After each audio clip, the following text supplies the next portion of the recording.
राशिद साहब, गुफ्तगू का आगाज़ आपसे करते हैं। ये कश्मीर में इस वक्त जो कुछ हो रहा है, हमने देखा आज से 3 रोज़ पहले भी एक ताज़ा वाक़या हुआ जिसमें 3 निहत्ते कश्मीरियों को जो कि भारतीय फ़ौज की हिरासत में थे उन्हें शहीद कर दिया गया। और ऐसे लातादाद केसेस इससे पहले भी हो चुके हैं। तो ये इंसानी हुकूक की आलमी तंजीमें कहाँ सो रही हैं? कश्मीर में होता हुआ जुल्म किसी को नज़र क्यों नहीं आ रहा? और अगर नज़र आ रहा है तो फिर उस पर खामोशी की क्या वजह है?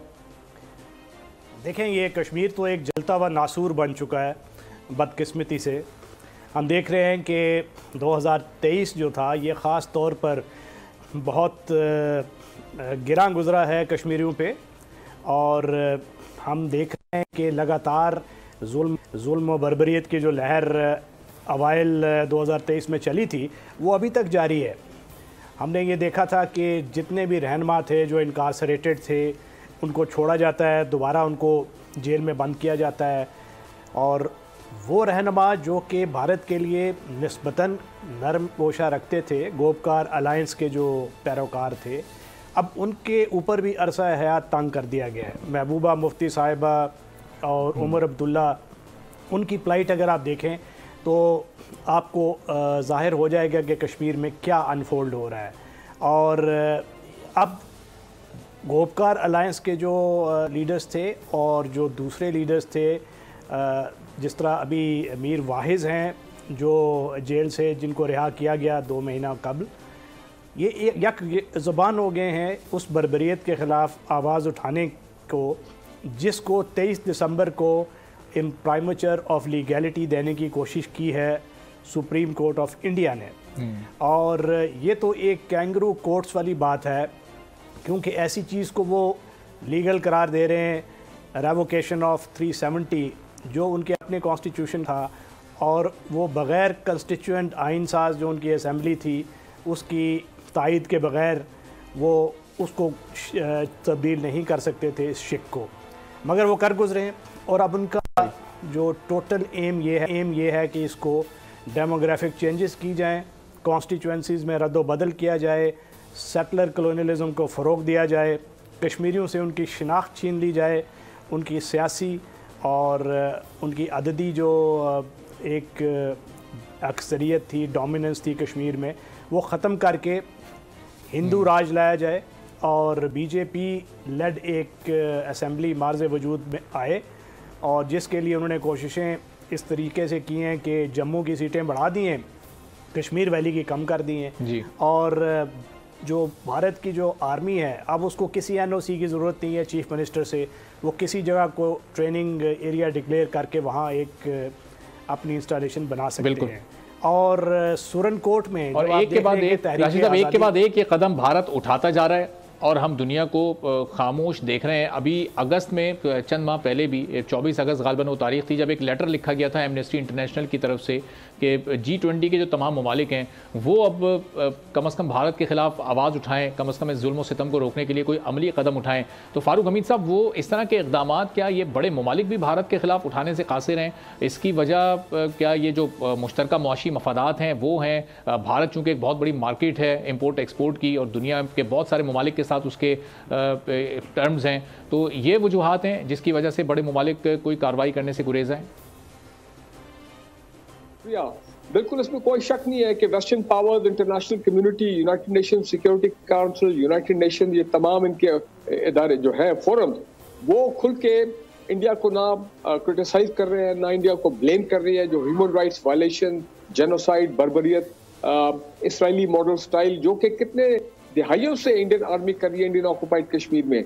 वजह बड़ी सिंपल है, एक तो उनके, जिस आपने भी अभी इंडिकेट किया, उनके माशी ये इकोनॉमिक इंटरेस्ट हैं।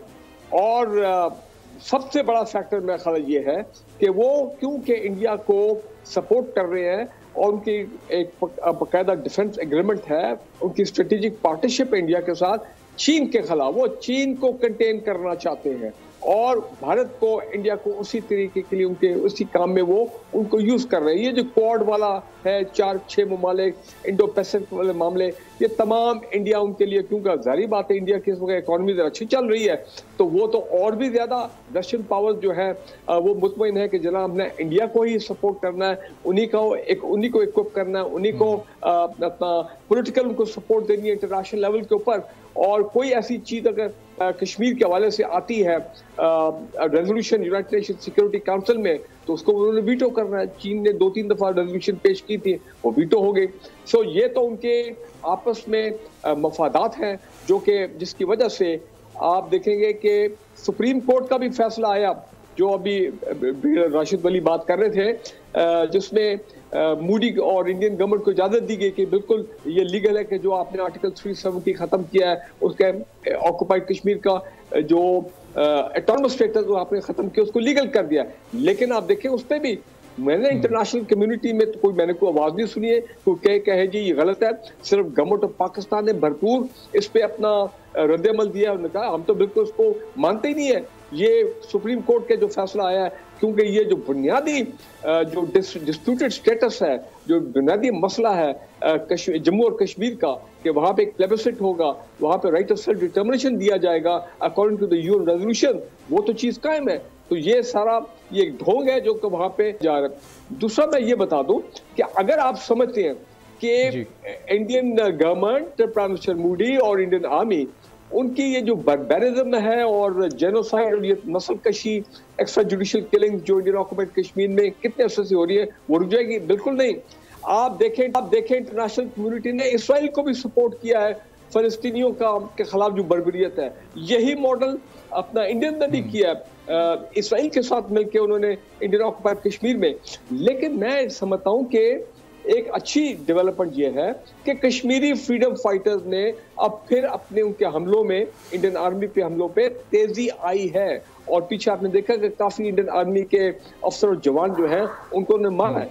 मैं अभी भी समझता हूँ कि पाकिस्तान अपना पॉलिटिकल डिप्लोमेटिक ये क्या इंडियन जो इस वक्त जो कश्मीरी फ्रीडम फाइटर्स हैं, क्या वो अपने ओन पर ही फिर अपनी ये जंग लड़ें, ये स्ट्रगल करें? पाकिस्तान भी ज़ाहिर है उनके साथ तो है, लेकिन इसमें पूरे सिनेरियो में हम OIC का क्या किरदार देख रहे हैं? ये अगर 50-55 के करीब ममालिक अगर एक ठोस मौक़िफ़ अपनाएं कश्मीर के इशू पर, तो दुनिया को भी एक बड़ा वाज़ेह और पैगाम जा सकता है। इस पर पहले आप भी कमेंट कर दीजिएगा, फिर यही पॉइंट मैं राशिद वली साहब के सामने भी रखता हूँ। जी फारूक साहब, आपकी बात सही है। OIC के जो ममालिक के जो सरबराह हैं ना, उन्होंने पीछे समिट भी किया है और पीछे एक स्टेटमेंट भी आया था ये इन दिनों अपना सुप्रीम कोर्ट के फैसले के ऊपर, जहां पे उन्होंने अपना एक नेगेटिव जाहिर बात उसको कंडेम भी किया। लेकिन बात यह है कि ये उनको भी पता है इंडियंस को ये सारा वर्बल है, इससे आगे और कुछ तो हो नहीं सकता। तो लिहाजा वो ये समझते हैं उनको एक फ्री हैंड मिला हुआ है कि क्योंकि वेस्ट उनको सपोर्ट कर रहा है, क्योंकि यूनाइटेड नेशन सिक्योरिटी काउंसिल में अपना कश्मीरियों की दाल नहीं गल रही है और जो उनके अज़ाइम है वो उसके मुताबिक वो चल रहे हैं, तो उनको एक किस्म की पूरी इंकरेजमेंट है कि जनाब हम यही policy of barbarism in Indian occupied Kashmir वो जारी रखेंगे। लेकिन मैं फिर एक बात कहना चाहता हूँ, देखें भी हमारे केयर टेकर प्राइम मिनिस्टर साहब वो भी गए अपना यूनाइटेड नेशन जनरल असेंबली में 25 सितंबर को जो उनकी तकरीर थी, तो उन्होंने भी बड़ा भरपूर जो है कश्मीर कॉज के लिए उन्होंने आवाज उठाई वहां पे। इसी तरह हमारे जो मौजूदा आर्मी चीफ हैं, कई मरतबा मैंने ये स्टेटमेंट देखी है, ISPR की भी स्टेटमेंट आई है जिसमें हमारे आर्मी चीफ ने भी कश्मीर कॉज के बारे में कई मरतबा जो है उन्होंने पॉजिटिव आवाज जो है उठाई। और जो कि हम पाकिस्तानी लीडरशिप से, सिविल मिलिट्री से ये तो वक्र करते हैं और वो कर रहे हैं। लेकिन बात यह है कि पॉलिटिकल हो, जाहिर है कि हमारी रियासत भी, हुकूमत भी, आवाम भी पूरी तरह से एक जी कर ली, मुकम्मल कर लीजिएगा। जी, मैं ये कहना चाहता हूँ कि देखें पॉलिटिकल फ्रंट पे, इंटरनेशनल लेवल पे, डिप्लोमेटिक फ्रंट पे और मॉरल सपोर्ट, वो तो हुकूमत पाकिस्तान कोई भी गवर्नमेंट आएगी उसमें कोई कमी तो हो ही नहीं, बढ़ती जाएगी। लेकिन मसला ये है कि कश्मीरी फ्रीडम फाइटर्स पे ही एंड में आती बात कि वो जो एक आर्म्ड स्ट्रगल है, आर्म्ड स्ट्रगल, मेरे ख्याल उनको भी फलस्तीनियों से थोड़ा सा सबक हासिल करना चाहिए कि किस तरह उन्होंने इसराइली फौज को अर्बन वॉरफेयर में तकरीबन शिकस्त दी है। तो मेरा ख्याल है जिस तरह हमले बढ़ेंगे इंडियन ऑक्युपाइड कश्मीर में इंडियन आर्मी के ऊपर from the Kashmiri freedom fighter, तो फिर शायद सूरत हाल में कुछ तब्दीली आई। वहां ठीक है, सब्सक्राइब करें और बेल दबाएं ताकि कोई खबर रह न जाए।